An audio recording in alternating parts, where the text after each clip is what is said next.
Bismillahirrahmanirrahim. Assalamualaikum warahmatullahi taala wabarakatuh. Selamat malam dan salam sejahtera rekan-rekan saudara Kasim Amrin selaku Ketua Penyeras BDM Pusaya Jaya, saudara adik saya, anak saya Fazli Haji Dikri, Ketua Pemuda Beluran Tuan Haji Al-Fazli Salih. Kita punya penceramah yang hebat, luar biasa. Tuku, saudaraku, saudara Tuan Haji Mungkin, Haji Wahab, rekan-rekan semua, tuan-tuan haji,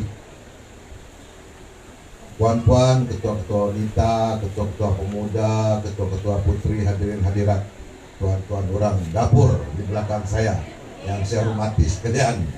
Alhamdulillah pada malam ini kita dapat berjumpa dalam satu program, yaitu ceramah pilihan raya di PDM Pusaya Jaya. Tadi petang saya di Bukit Karam dan saya lepas itu saya sembang-sembang dengan lain-lain pemimpin. Insya Allah saya telah berjumpa dengan pemimpin-pemimpin warisan, pemimpin-pemimpin PBS, pemimpin-pemimpin PKR. Ada yang mau terang-terang, ada yang tidak. Tapi dalam beberapa hari ini insya Allah akan ramai mereka datang beramai-ramai menyertai kita. Saya perlu mau namakan nama-nama dia, tetapi insya Allah mereka melihat bagaimana pergerakan kita, bagaimana program yang ingin kita laksanakan.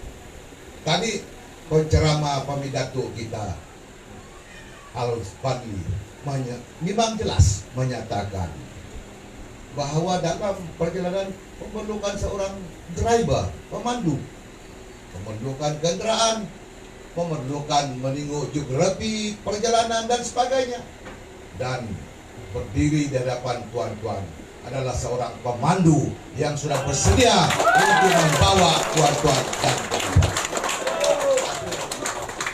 Saya menawarkan diri untuk menjadi pemandu, sebab seorang pemandu dia memastikan penumpang-penumpang dia selamat dan menuju ke destinasi yang diterjemahkan kepada reality. Memang selaku ketua yang memimpin sebuah parti yang kalah pada tahun 2018, perjalanan hidup saya dalam dunia politik ini, saya 5 kali jadi ahli parlemen. Tidak pernah ada jawatan, tidak pernah saya mengeluh, tidak pernah saya kecewa. Meraju ada, selaku manusia biasa memang biasa, tetapi akhirnya kita pasrah, sebab jawatan, hidup, rezeki, untung nasib semuanya datang dari Allah. Allah yang memberi kemuliaan, Allah yang memberi keinahan, Allah yang memberi kuasa, Allah juga yang menarik kuasa. Berapa lama kita barisan nasional memerintah? 60 tahun. Saya lah salah seorang dalam pemimpin majelis tertinggi yang tidak digemari, sebab saya tegur pemimpin, saya tegur presiden, saya kecam dalam mesyuarat. Di luar saya tutup mulut, dalam mesyuarat saya gaduh. Saya bergaduh dengan Tan Sri Musa Aman 7 tahun. Tapi saya tidak pernah keluar FB, saya tidak pernah keluar surat kabar. Tetapi saya dan dia, perhubungan kami terlalu dingin. Tapi jarang orang tahu. Setelah kita kalah, Sabah pula kita tidak kalah. Kita draw dengan warisan campuran 28. 29.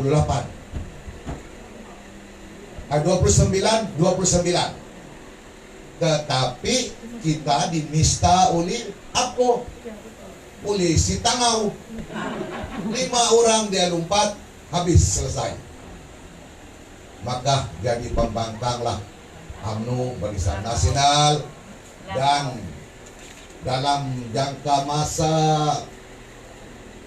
3 bulan, 2 bulan berlakulah penghijrahan ramai-ramai bahagian ketua-ketua wanita, pemuda, putri, 22 orang ketua bahagian, tinggal 3 orang. Daripada 17 adun, tinggal 1, Tan Sri Musa Aman. Tetapi semua keluarga sudah di sebelah. Saya pun tidak paham. Ahli parlimen daripada 7 UMNO, tinggal saya 1 orang terkuntang kanting. Lepas itu Presiden Parti telepon saya, Bung Yu di mana? Saya kata saya baru keluar dari Dewan Rakyat. You jadi ketua UMNO Sabah. Saya bilang apa pasal? Semua sudah lupa. Siapa lupa? Dia cerita, saya pun baru dengar berita. 22 orang. Saya tanya dia, tidak ada lagi orang lain kah? Setekat ini dia bilang tidak ada lagi. Saya hubungi Datuk Jeffrey Arifin. Coba periksa berapa orang lagi ketua bahagian yang tinggal. Dapat telepon Datuk Yakub. Datuk Yakub Han ini ketua bahagian Sepangar. Salah seorang orang kuat, Tan Sri Musa juga. Saya telepon dia. Saya punya pertanyaan simple. Kau ikut lompat kah tidak? Dia kata saya tidak ikut lompat. Saya stay. Saya bilang alhamdulillah ada kawan saya. Siapa lagi 1 orang? Sebut nama Datuk Raimi, ketua bahagian Tenong. Kami telepon, dia di Jepun. Saya kata macam mana kau punya kedudukan? Dia bilang saya hold on dulu. Saya mau tengok-tengok dulu. Saya telepon balik, saya cakap no way. Kau mesti ikut seorang. Biar kita 3 orang. Dia pikir. Dia bilang okay, I stay with you all. So 3 orang kami. Saya lantik Datuk Yakub Timbalan. Dia pun tidak mau. Dia kata bagi Raimi. Saya lantik Raimi, tidak mau. Aku bilang kamu 2 jangan pikir banyak-banyak. Saya bagi Yakub Timbalan. Kau Raimi Setiausaha tidak mau. Bendahari tidak mau. Kau benar ngambil, kau tolak lagi. Sebab itu Datuk Jeffrey jadi Setiausaha. Jadi orang cakap semua dari kebatangan. Jangan salahkan kami. Situasi keadaan itu tidak mengizinkan saya memilih orang lain. Jadi setiausaha ini perlu dipilih orang yang saya percaya. Orang yang saya percaya timbalan saya, Datuk Jeffrey Arifin. Karena kami pernah rancang untuk duduk dalam jawatan tertinggi parti begini. Demi Allah, demi Rasul, tidak terpikir pun. Tetapi kalau Allah sudah mau, dia bagi dia. Tidak perlu rebut-rebut. Tetapi malangnya jadi ketua dalam keadaan parti kalah. Tetapi parti kalah pun semangat tinggi. Dan disitulah apabila saya jadi ketua UMNO Sabah, semua parti sudah menyerang saya. PKR-nya merunding saya, Bersatu runding saya. Datuk Sabi ini jangan tanyalah, sebab dia bos saya. Mau 20-30 kali minta saya ikut warisan. Tidak juga. Saya tidak bergerak sebab saya tidak nampak saya perlu keluar. Tiba-tiba datang suara, kalau saya tidak lompat, kes mahkamah saya akan dibawa ke mahkamah. Saya dibagi tempoh 3 bulan untuk melompat. Pikir punya pikir, bincang punya bincang, minta petunjuk dari Allah. Tidak sedetik pun dari hati saya suruh saya lupa. Sampai 3 bulan, saya bilang saya tidak akan melompat. 3 hari sudah kena cas di mahkamah. Tidak apalah, itu saya kata kita lawan, insya Allah. Jangan saja ada niat kerajaan yang tidak baik. Insya Allah, saya yakin saya akan dapat membersihkan diri saya. Itulah titik-titik perjuangan yang saya lalui. Dan dalam UMNO ini pun bukan semua orang suka sama kita. Sebab jawatan ketua UMNO Sabah ini, lebih-lebih lagi apabila diberi otonomi, terlalu besar. Tetapi mereka tidak lihat itu tanggung jawab. Mereka lihat itu kuasa. Saya melihat tanggung jawab saya terlalu berat. Apabila Pakatan Harap dalam proses saya nak bentuk UMNO Sabah 6 bulan, alhamdulillah saya dapat bentuk seluruh 25 bahagian, walaupun bukan 100%, tetapi 60-70% dapat saya bentuk. Tiba-tiba pilihan raya Kimanis pula diadakan. Maka Saya kerahkan tenaga saya dengan kawan-kawan. Saya kata mungkin ini Allah beri kita cobaan. Inilah ukuran kita, sejauh mana UMNO ini boleh bertahan di bumi Sabah ataupun tidak. Dalam serba-serbi kekurangan, duit UMNO Sabah tidak ada. Lebih dahsyat ketika itu, saya bekerja 24 jam. Saya sakit 3 kali dalam PRK Kimanis. Istri-istri saya mengamuk. Kamu kerja macam orang gila. Saya kata, tidak apa. Kalau saya mati dalam PRK Kimanis ini tidak apa. Sebab saya mau membuktikan rakyat Sabah masih perlukan UMNO. Dan kami bertahan dengan warisan, dengan jentera kerajaan, dengan duit banyak, dengan pertolongan dari menteri-menteri Semenanjung. Tetapi Alhamdulillah kami berjaya mengalahkan warisan dengan 2.000 undi. Dan hari itu selepas penerimaan calon, saya masih ingat Datuk Seri Sapi Abdal berucap di luar Dewan. Dia kata, ini kalilah kita talkin UMNO Sabah di bumi Kimanis. Jangan kita bagi UMNO bangkit lagi. Dan mustahil, dia kata, warisan boleh kalah. Pagi-pagi dia berucap. Saya panggil mesyuarat. Saya kata, minta PDM kita buat ceramah. Saya mau berceramah malam ini juga. Dan dalam ceramah itu, kata-kata pertama saya kata, Sapi Abdal, jangan sombong. Sebab sekuat-kuat manusia, kuat lagi kuasa Allah. Kalau Allah menghendaki kamu kalah, maka saya akan kalahkan kamu di Kimanis ini. Betul-betul kalah. Baru dia sedar. Tiba-tiba 2 bulan Pakatan Harapan bakar dia punya rumah. Dan wartawan tanya saya kata tidak mustahil warisan di Sabah pun akan terbakar.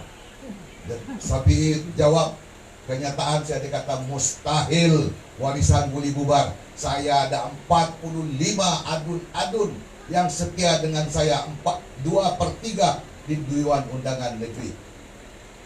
Ayat yang sama saya katakan, tidak ada yang mustahil bagi Allah. Kalau dia mau tarik kuasa kamu, dia akan tarik.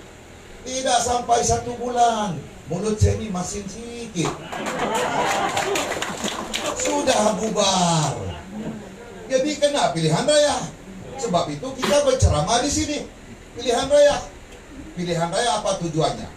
Allah meminta kita, memberi kita peluang kedua. Dulu salah ubah, kita ubah balik. Kita bagi, kita bentuk kerajaan yang benar-benar membela untuk nasib rakyat. Walaupun saya di dalam UMNO, tapi saya ketua. Hari ini saya jadi ketua. Walaupun saya selalu berkata, saya bukanlah orang yang terbaik di kalangan kamu, tetapi saya telah dipilih menjadi ketua di antara kamu.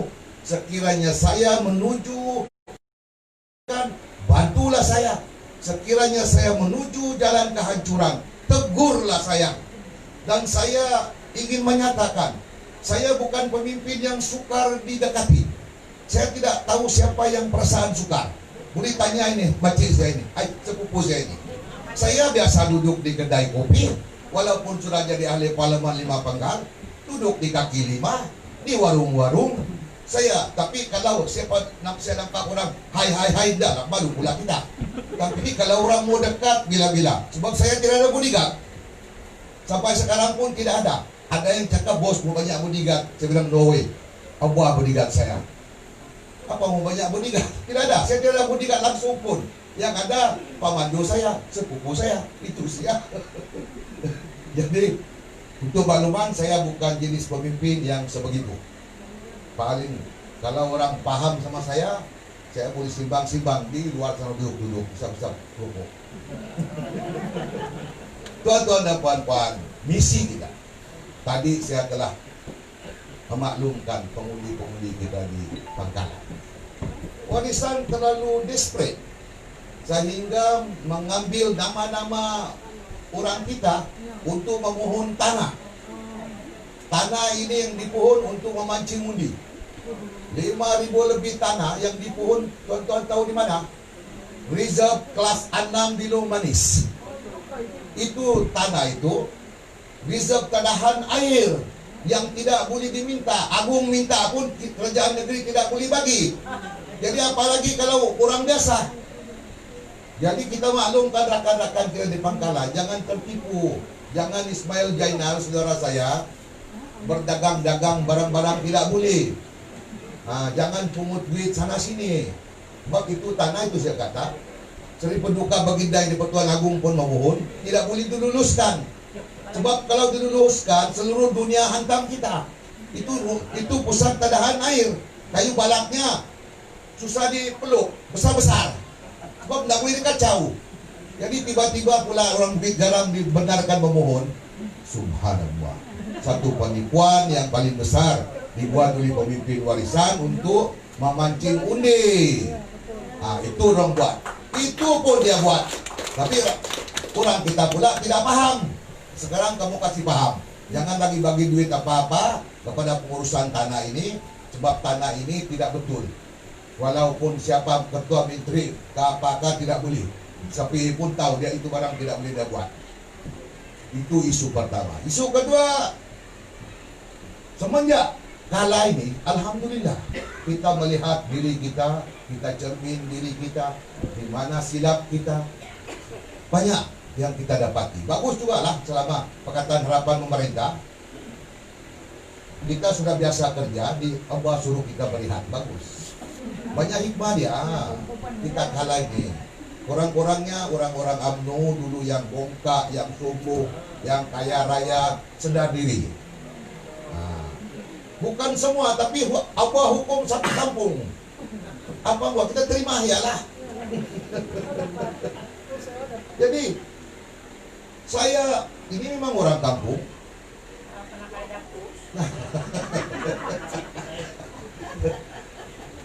Saya kata, insya Allah kita bekerja siap.